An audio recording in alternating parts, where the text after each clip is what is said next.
Okay, we'll go ahead and get started again. Thank you for being here. We appreciate it. This is our Procorem Managing Tenant Events in the Tenant Portal training session. Sarah, you can go ahead and go to the next slide for me. We've been hosting these trainings over the last several months, starting with Sarah Supernaut, who's the trainer today. She hosted a 2-hour training, large, very in-depth training in January, covering the same subject matter. And we've been spending every 2 weeks in a webinar like this, breaking out that kind of in-depth training into smaller pieces and sharing that with our owner agents who've been logging in and going through the tenant event submission process. I'm Bree Kruder. I'm EVP for ProLink Solutions, and I'm the presenter that's basically handing it off to Sarah today to walk us through our final training for tenant events. Please, if you do have any questions that you've been waiting for us to answer about this process or any concerns, please use the chat function or Q&A in Zoom to answer those. We've recorded all of these sessions and we've been posting them on our YouTube channel. That in-depth training, that 2-hour session, is also available to you. So there are a number of recorded resources for you to continue to use, and you're welcome to reach out to ProLink directly. We have our contact information at the end of this presentation.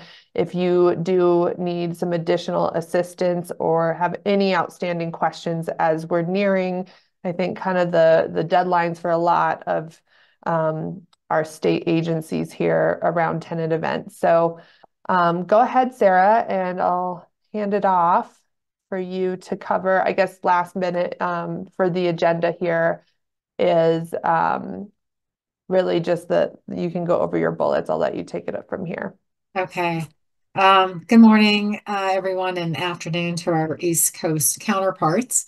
I'm going to try to cover the high points in these areas today in 30 minutes or less. And anybody who has attended my training knows that talking fast is something I'm very good at, but I'm going to try not to do that a lot today. We're going to give you links to our other videos that we have that are more in depth about this, but I know that as customer success and training, we kind of see the same issues coming in where owner agents don't know how to resolve them. So our goal here is to assist with that and let people know the basics of how you import your events and add them manually, and the very, very important process of validating, submitting your events. So, Bree, do you want to speak to our history on our history slide here, or do you want me to just go over it? Sure, no, I'll go over it. So ProLink has been in the affordable housing industry for about 20 years, a little over that at this point. We started with supporting local, state, and housing finance agencies, also supporting tax credit syndicators and investors. And then our developers and owner agents have really started to engage with us through Procorem and offering some services and kind of this purpose-built solutions through Procorem for that audience. Our goal is to build systems and support the systems we've built that manage the whole kind of life cycle of affordable housing, especially around LIHTC programs. So from that origination stage, that initial concept, when a developer is submitting an application to the agency, all the way through approval of that deal, award of those tax credits, construction, and then moving into asset management and then compliance monitoring, which is kind of what we're talking about primarily today. So our team is made up of technologists first, but we have quite the number of folks, including Sarah, who've been with us for quite a long time and have a wonderful expertise in affordable. So we've been supporting our clients again even in compliance for over 10 years now, working directly with owner agents through all the hurdles involved around tenant event compliance. Go ahead and move forward. Thank Okay. you. All right, so let us get started. We're going to talk first about how we import our tenant events through XML. I will probably hop into the system and show you really quick, just so again, you know that I'm not making this up. The basics, and if you've had any experience with Procorem, you know that we go to the work center that you want to import your tenant events, and you click on the tenant events tab. Most of your compliance period should be out here. And the good news is now with our latest release, you can actually see the start and end dates of the compliance period in case, you get an error saying the compliance period is not correct. If you do get to that page and you don't see any data, that's when you need to contact your asset manager. And if you want to know who your asset manager is, what you can do is when you're on the work center, you can click on just files, and it's going to show all the collaborators that are part of your work center, and your asset manager should be listed on there. So the basics of this is all the active units and active buildings will be listed here on this page, and it will show the last event date that is in the system. So that just kind of gives you like what the head of household is by this point, what the last event date is. And then once you select your import tenant events and you verify you're on the correct year in your breadcrumb, then you're going to be able to import your events. We do have new information on our tenant event imports page. And so I suggest that you do read it. It's very black, white, and yellow. There's not a lot of bright colors that jump out at you, but it is very important for you just kind of, okay, let me see if the issue I have is kind of addressed here. It gives me an idea of where to go. So when you start to import those, let me go ahead and go through this. I added a video to this that kind of shows what we do. And once you're on this page, what happens. So this will be part of the PowerPoint as well. It's just kind of like a little quick, what did she do again? And so I'm going to go through these items right here while we're talking about this. So you can see here that I have a screen. You can't see my screen, Bree, Sam, correct? Correct. Okay, I just want to make sure. So what I want to do here is I can submit events for 2023 because it's pending. There's a side note, once they've been submitted, you can't import them or add other events, but we're going to go in here and I'm going to import for 2023. And so the happy path is going to the import tenant events. Click on that button and then choosing your file. And I have some files that I've created for this training. And I'm going to upload this particular file. And I am confident that it is going to be error-free because I tested it that way. So this is what you want to see. This is the happiest path possible, which may not. You'll see this where it says tenant event import has been scheduled. That means your import's now in line with other imports that might be occurring throughout the system since everybody's busy and wanting to get their data in this time of year. And so this will refresh until the import is complete. Now, I know that we do have problems sometimes where we have a lot of imports going and it's going to take a while. So sometimes that will get stuck in pending and you should give us a ticket. Now, this one is showing me that on this particular XML that I have a tenant event date with that's outside of the compliance period. So that's one of those errors that lets you know that something is wrong in your world on that particular one. And we'll get to that. That was supposed to be a happy path, but it wasn't. But that's okay because we can address this later. But the way it looks, once you get that, it's going to say, let me show you this little bit right here. This is what you want to see. Information passed for your schema version, whatever your schema version is, and that is assigned by what you select in your property management system and how many records were imported. Now, for this particular one, I was importing just only 5 records, so that's a small amount. But you can see previously, I did successfully do it. So once you're done with that, you want to go back to compliance all periods, and then you'll be able to validate. Now, system errors. This is kind of one of the things that we just saw. That was not a system error, that was a data error. But a system error is something, thankfully, I cannot recreate easily. But they're weird and they don't make any sense. Like they don't have unit data. They may not have a household name in there. It doesn't have any XML information. I know that some of the errors some of people have been getting this year is household size at most recent qualification. And my understanding is that recertifications aren't completed in your system. That's something that we can do, but that would be more of a data error. You can still contact us if you need to. But if you see something that says failed with errors, object reference error, tenant you need to let us know. Same thing with this very weird root level error. You can kind of look and see that it's a zip file. Whoops, apologies for that one. It's a zip file, and we can't accept zip files or Excel spreadsheets. It has to be XML or text. And then a deadlock. We talk about the scary, nefarious deadlock error. You want to let us know because, I mean, sometimes when everything gets busy, it's kind of like fighting for pole position and somebody gets knocked out. That means we have to reschedule your import and import it again. But that's the point. You would use the support ticket and the support button to enter a support ticket to us and let us know, like, here's my file. Here's my work center name. Here's the agency I work with. The more information you give us up front, the less we have to ask you to go and start researching whatever issue you're having. So here's where we're going to talk about the data errors, and these are some of the most common ones that we do get. You cannot convert a transfer in to a transfer out. If you have a transfer out in your system, it needs to have a matching transfer in, and the matching data has to be correct.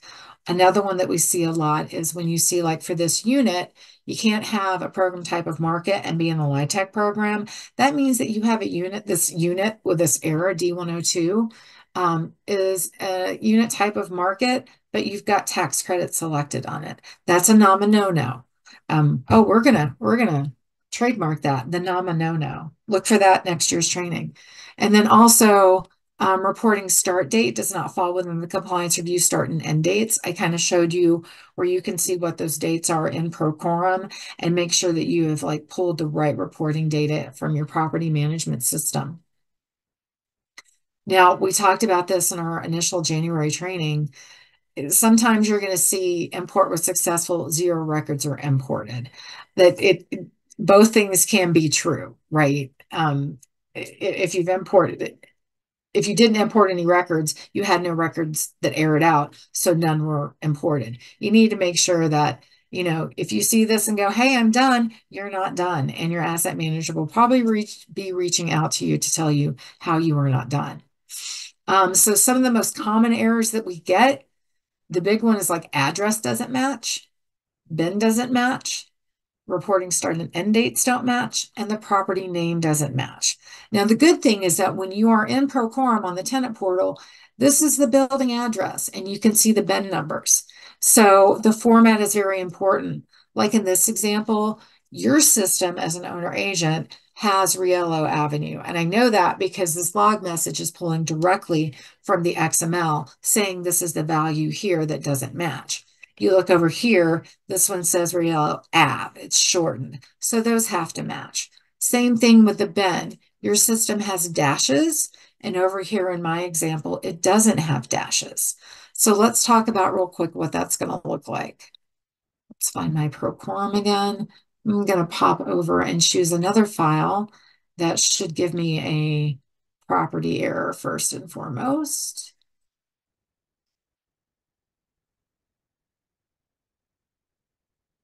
Now, that's telling me that when I upload this, it's going to clear out any data previously that was uploaded for this particular compliance year. And this went really quickly. So you can see here, property name in the imported file does not match the property for this compliance review. Now, I will tell you that agencies have different naming conventions, right? So all because you see this and this is the name of your work center doesn't necessarily mean that is the name that they have in their system. So what you need to do as an owner agent when you get this error, you need to reach out to your asset manager or your agency and say, could you tell me exactly what the property name is? Something as seemingly inconsequential as a space after the property name could cause that kind of error. But in this example, I will show you, I'm over here playing with the XML. This particular record has the wrong property name in it. It's got apartments appended to it. And that's not what we want. It's just Mayfair Manor in the system. So once I say that, and in your world as an owner agent, you would update that and you would regenerate your XML file and import it again because I don't think you can mess with the XML, nor should you. And once you've done that and regenerated your XML and you upload it, that property name error will go away, but we're still going to get the tenant event one that came previously, but the property error one will no longer be there.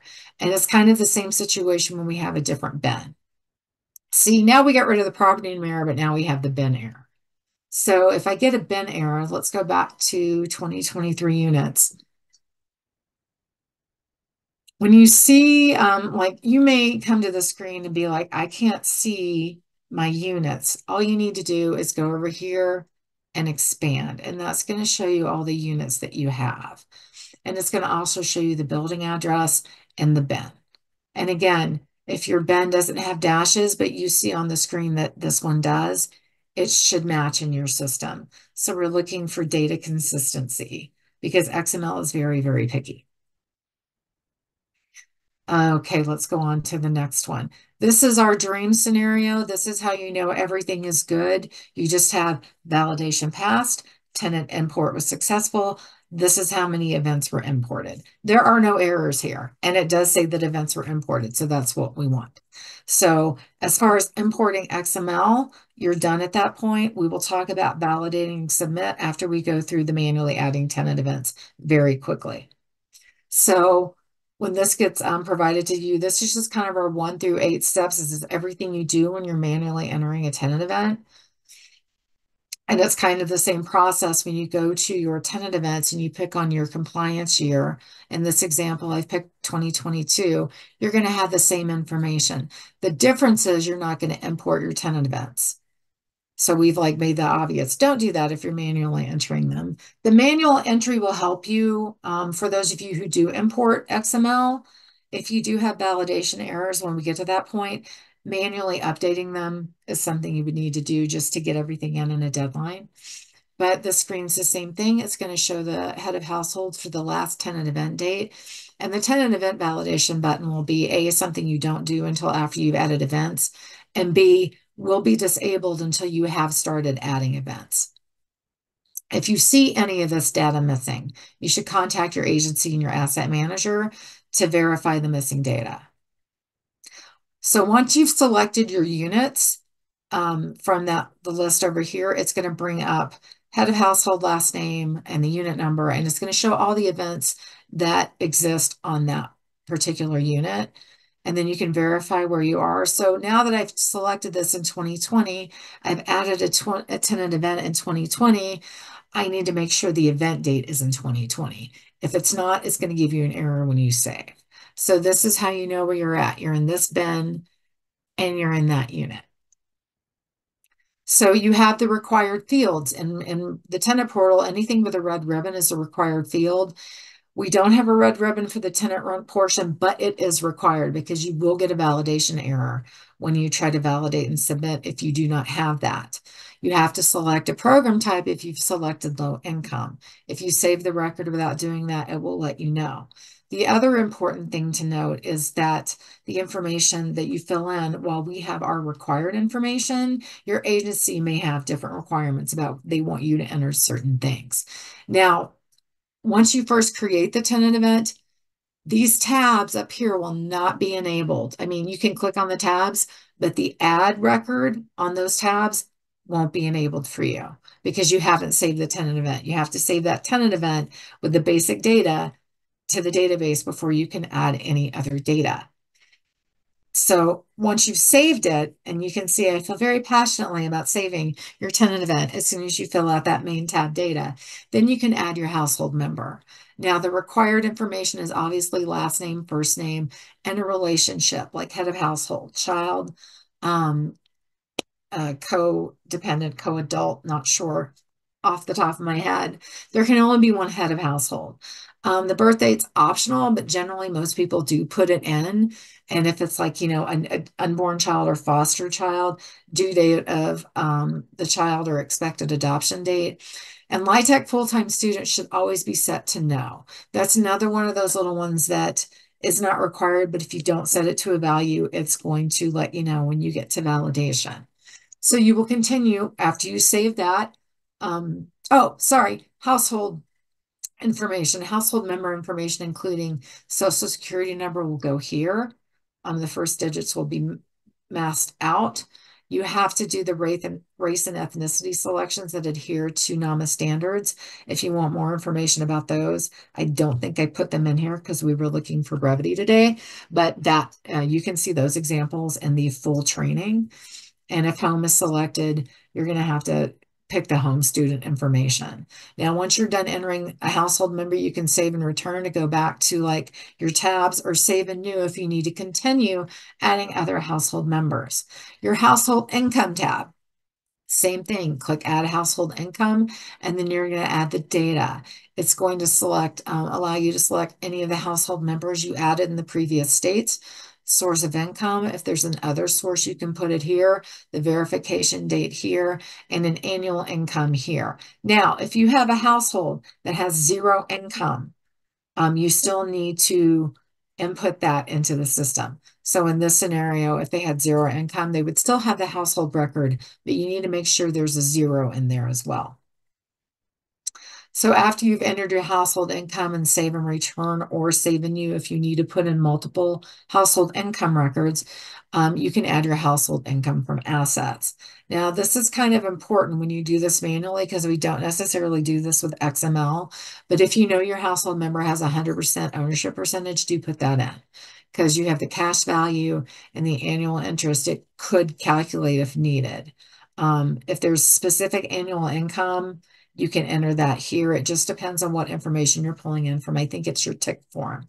So again, save and new if you have another one to add, or save and return to go back, because I think that is the last thing you have to do.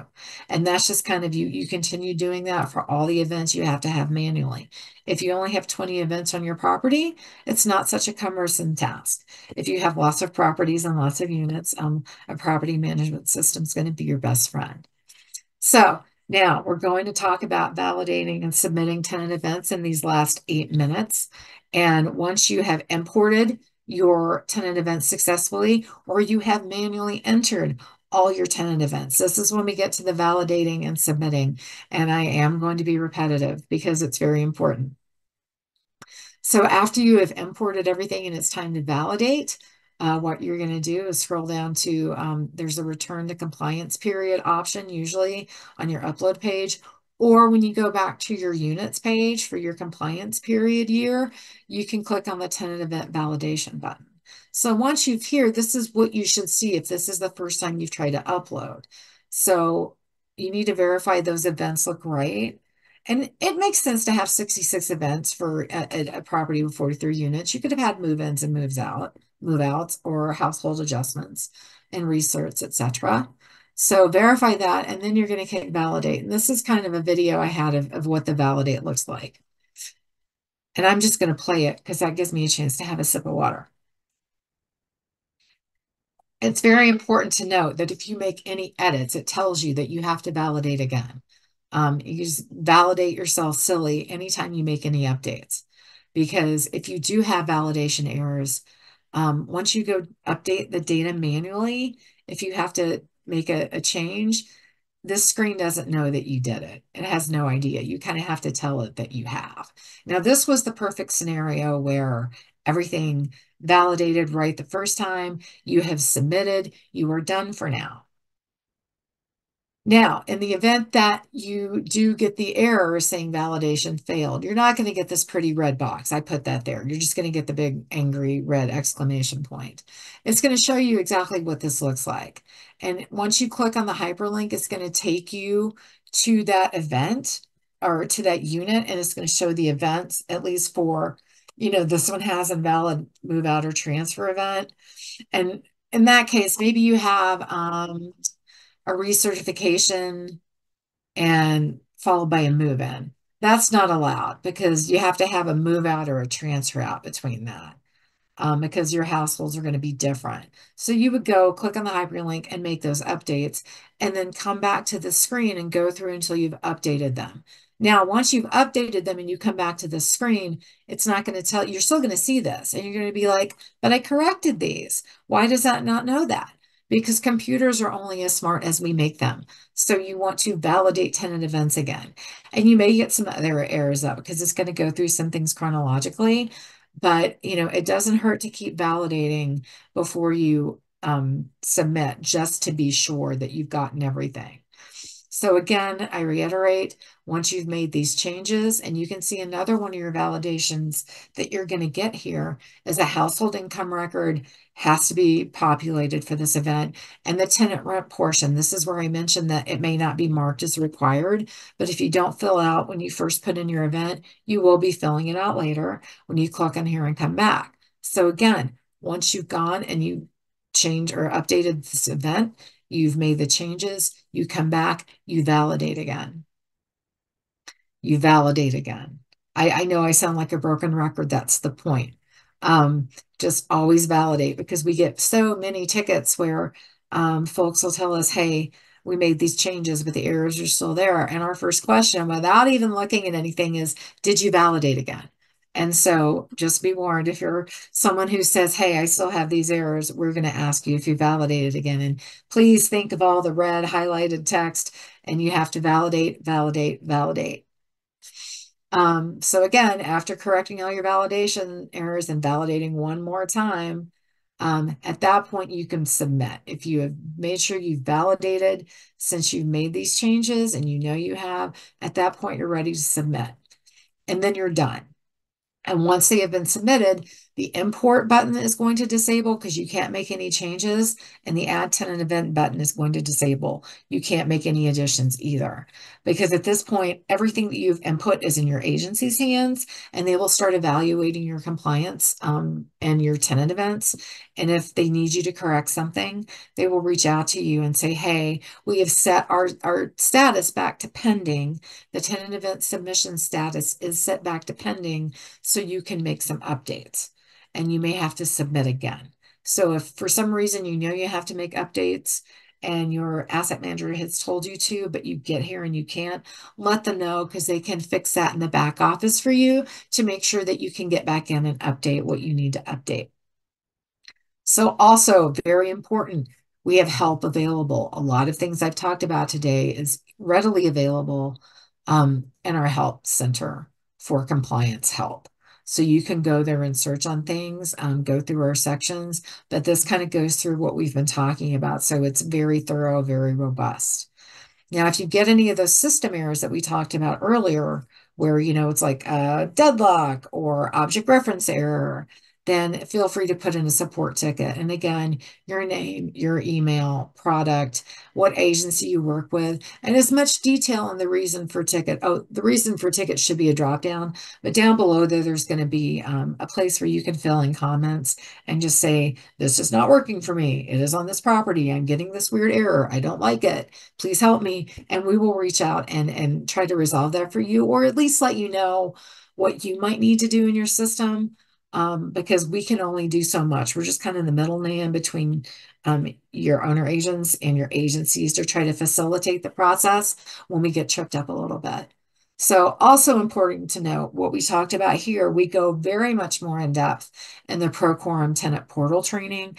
I will say, as far as updating the AIT designations, I would strongly suggest that you watch the video that we posted a couple of weeks ago that Jim had done, because we have some updates to what we even did in January, because we're improving things all the time.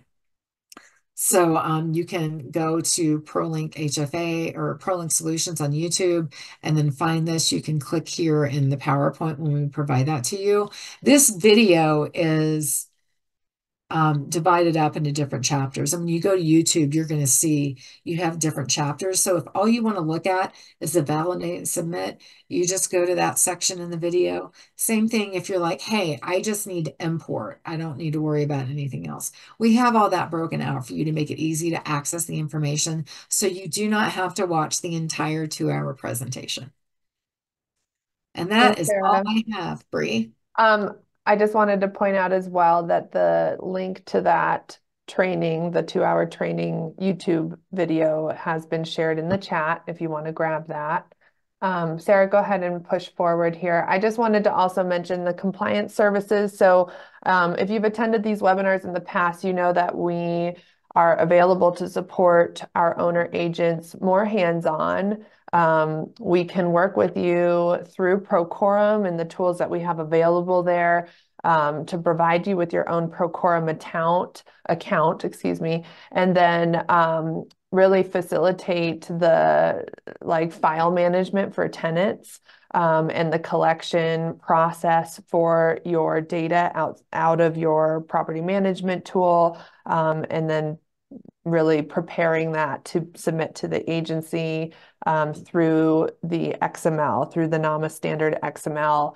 We also have the ability to use the tools that we supply to our state agency clients to run like a pre-audit, a pre-compliance audit against your data so you are aware of the issues or compliance concerns that may arise when you do finally submit your data to the agency. So these are services that we'd be happy to discuss further with you if you're interested.